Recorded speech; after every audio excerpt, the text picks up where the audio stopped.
أناس كثيرون. وفي عام 1122 كانت موجة من غزو الجراد، ثم تبعه الدبا فاجتث زروعهم.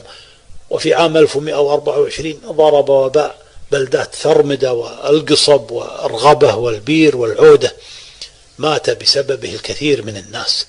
وبعد سنتين من هذا الوباء، أي في سنة 1126، ضرب منطقة العارض وباء شديد أفنى الكثير من أهلها وعلمائها. وفي عام 1135 جاءهم سحي.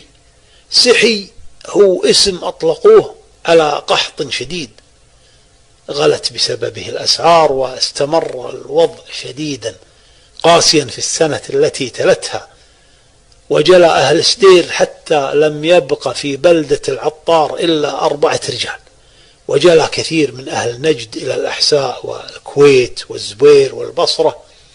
واستمر هذا القحط إلى سنة 1137، وأكلت جيف الحمير، لا حول ولا قوة إلا بالله العلي العظيم.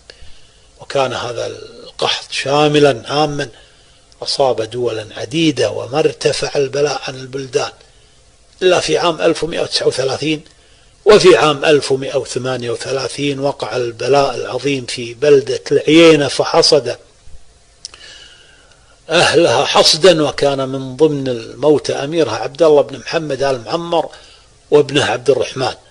ذكرنا هذه الحادثة. وفي سنة 1148 اكتسح الجراد وما تبعه من دبا البلاد فأكل الزرع. كل هذه الظروف القاسية تفسر الغلظة التي ميزت أهل نجد عن غيرهم، وتفسر كذلك صلابتهم وشدتهم وعزة أنفسهم التي